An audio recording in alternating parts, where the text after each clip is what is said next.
নমস্কার, আমি ডক্টর সৌরেন পাঁজা।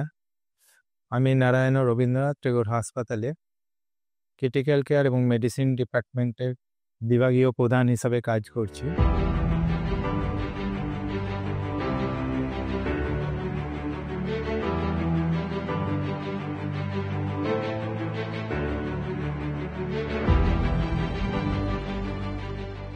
কিছুদিন ধরেই আমি আমার বিভিন্ন পেশেন্ট বা যারা আসেন আমার কাছে দেখানোর জন্য বা আমার কাছে কনসালটেশনের জন্য তাদের কাছ থেকে কিছু প্রশ্ন শুনি, যেগুলো আমার মনে হয় আমি যদি আপনাদের সঙ্গে শেয়ার করি, বিশেষত ভ্যাকসিনেশন বিষয়ক যে সমস্ত তত্ত্বগুলো রয়েছে, আমার মনে হয় তাতে করে আপনাদের অনেকেরই মনে সেই প্রশ্ন বা কোশ্চেন থাকতে পারে এবং সেগুলো খুব পার্টিনেন্ট এবং অনেক সময় যদি আপনাদের জানা থাকে তাতে করে আপনাদের সুবিধা হবে।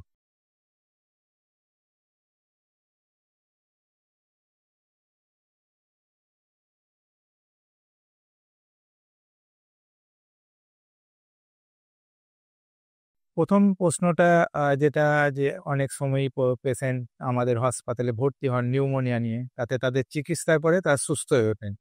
এবং সুস্থ হয়ে ওঠার পরে অনেকেই তারা জিজ্ঞাসা করেন যে এই যে নিউমোনিয়াটা হলো, তারপরে আবার তাদের ভ্যাকসিনেশন সম্পর্কিত যে ব্যাপারটা যে নেওয়া যায় কিনা এবং যদি নেওয়া হয় কি কি নেওয়া যেতে পারে যাতে করে আবার নিউমোনিয়া না হয়, যে প্রশ্নটা, তাতে করে বলা যায় যে ভ্যাকসিনে নিউমোনিয়া হওয়ার পরে সুস্থ হওয়ার পরে যেটা আমাদের প্রধান উদ্দেশ্য থাকবে যাতে করে আবার এই একই রোগের শিকার আমরা না হই বা ওই জাতীয় কোনো রোগের শিকার না হই। তার জন্য যে ভ্যাকসিনগুলো আমরা জেনারেলি আমাদের রোগীদের জন্য উপদেশ দিয়ে থাকি সেগুলো হলো ইনফ্লুয়েঞ্জার ভ্যাকসিন, যেটা প্রত্যেক বছর নেওয়া উচিত এবং পার্টিকুলারলি শীতের আগে নিলেই ভালো।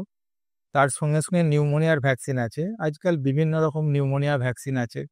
তার মধ্যে যেটা আমরা জেনারেলি বলে থাকি, এখন একটা নিউমোনিয়া শট নিলেই হয়ে যায়, সেটা হচ্ছে আমাদের কোড নাম্বার আছে একটা নিউমোনিয়া 20 হিসাবে একটা ভ্যাকসিনটা আছে।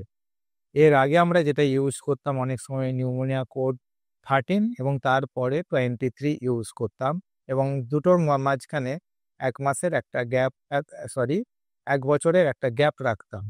কিন্তু এখন একটা 20 ভ্যাকসিন নিলেই, তাতে করে লাইফে একবার মোটামুটি নিলেই ওটাতে ভ্যাকসিনেশন কমপ্লিট হয়ে যায়।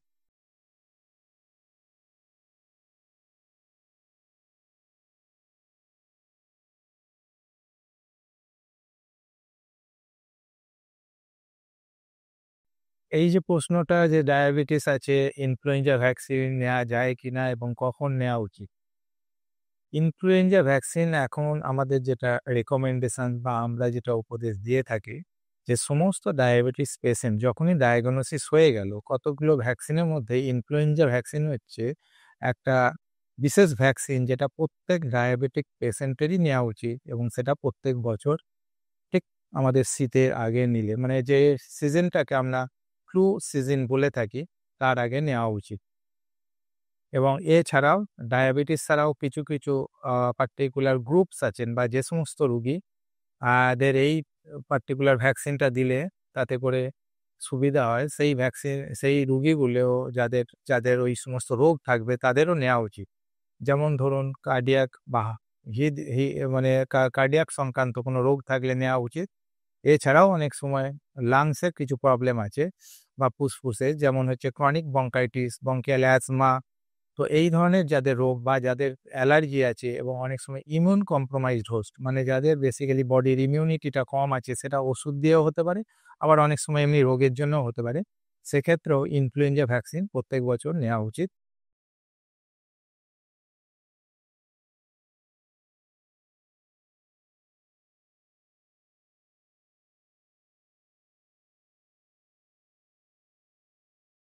আ আরো একটা প্রশ্ন যেটা অনেকেরই মনে থাকে যে আমার ভ্যাকসিন একটা শিডিউল চলছে, শিডিউল চলতে কোনো কারণে আমি ভ্যাকসিন নিলাম না।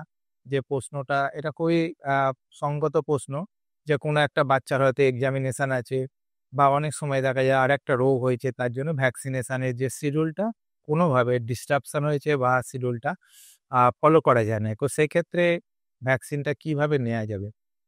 তো যদি কোনো ভ্যাকসিন মিস করে থাকেন, সেই ভ্যাকসিনটা কিন্তু যখন আপনি যে কারণে নেননি সেই কারণটা যখন আপনি মোটামুটি সুস্থতা অনুভব করছেন বা পরীক্ষা-টরীক্ষা হয়ে গেছে, তারপরে সেই শিডিউলটা ফলো করবেন। কারণ তাতে করে কোনো ক্ষতি নেই, তাতে করে লাভই আছে। কিছু ক্ষেত্রে ভ্যাকসিনটা হয়তো যদি লম্বা গ্যাপ হয়ে গিয়ে থাকে, তাহলে ১ম থেকে শিডিউল শুরু করা যেতে পারে। হয়তো ৬ মাসের গ্যাপ হয়ে গেছে, ১ মাস বাদে নেয়ার দরকার ছিল। সেক্ষেত্রে আবার নতুন করে পুরো শিডিউলটা রিপিট করা উচিত। আর কিছু ক্ষেত্রে যদি এইরকম হয় যে ১৫ দিন বা ১ মাসের গ্যাপ হয়ে গেছে, সেক্ষেত্রে আপনি আপনার পুরনো ভ্যাকসিনের শিডিউল অনুসারেই যেটা নেয়া ছিল, যেটা মিস করেছেন শুধু সেটাই নেবেন। তার পরের ভ্যাকসিনগুলো বা সাবসিকুয়েন্ট ভ্যাকসিনেশন যেগুলো আছে ওগুলো স্বাভাবিকভাবেই নেবেন।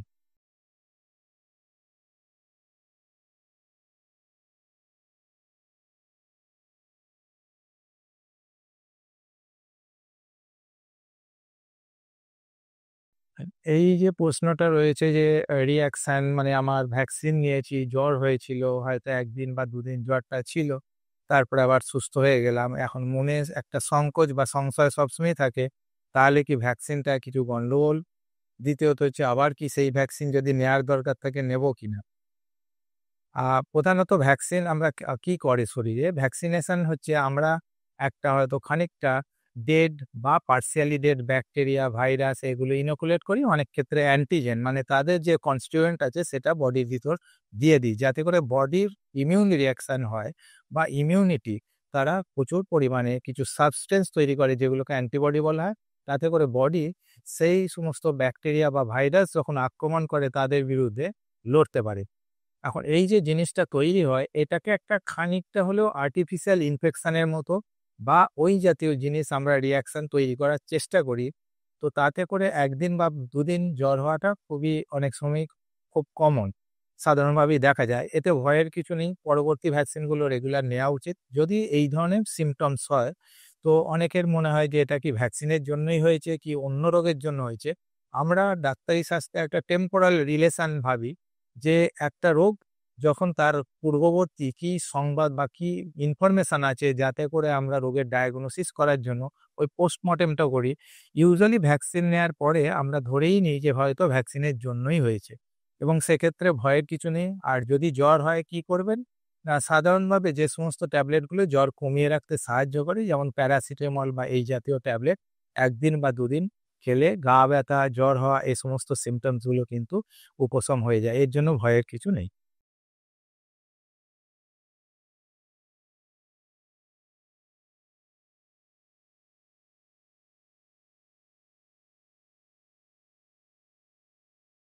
আর এই যে অনেক সময় আমরা বিভিন্ন জায়গায় যাই দেশের বাইরে বা অনেক সময় দেশের মধ্যে কিছু জোনে যাই, যে জোনগুলোতে কিছু পার্টিকুলার প্রবলেম হয়তো হতে পারে। তো আমাদের কাছে যারা বিশেষ করে বিদেশে যান বিভিন্ন দেশে তারা আসেন যে, "স্যার আমি ওই দেশে যাচ্ছি, কি ভ্যাকসিন নেব?" তো ১ম আমি বলি অধিকাংশ দেশেই তাদের যখন ভিসা বা যে আ ভিসা বলতে যে স্ট্যাম্প বা তাদের আদেশ দেয়া হয় সেই দেশে ঢোকার জন্য, তো সেই সময় ভিসা দেওয়ার আগে একটা ফর্ম দেওয়া হয়।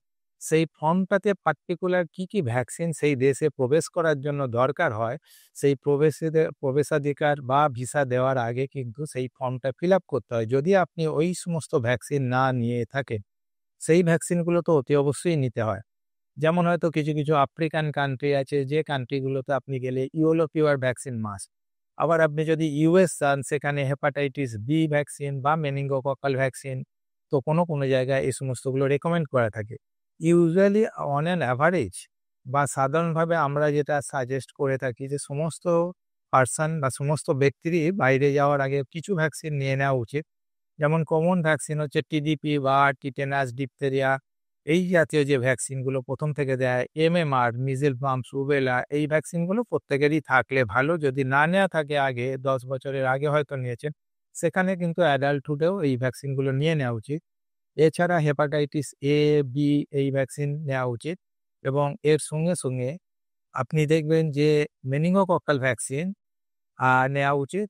আর যাদের ক্ষেত্রে বয়স মোটামুটি 65 হয়ে গেছে, কোনো রোগ থাকুক না রাখুক, ইনফ্লুয়েঞ্জার ভ্যাকসিন, নিউমোনিয়ার ভ্যাকসিন এইগুলো নেওয়া উচিত। এছাড়া যেটা বললাম ইয়েলো ফিভার ভ্যাকসিন এটা নেওয়া উচিত। কোনো সময় কলেরা বা টাইফয়েড ভ্যাকসিন পার্টিকুলারলি কিছু জায়গায় যদি এই সমস্ত রোগের প্রাদুর্ভাব বেশি থাকে, সেইগুলোও নেওয়া উচিত যাতে করে ওখানে ডায়রিয়া জনিত রোগ বা টাইফয়েড জাতীয় রোগ না হয়। তো সেই জন্য এটা একটা মানে আমি একটা ফ্রেমওয়ার্ক দিলাম।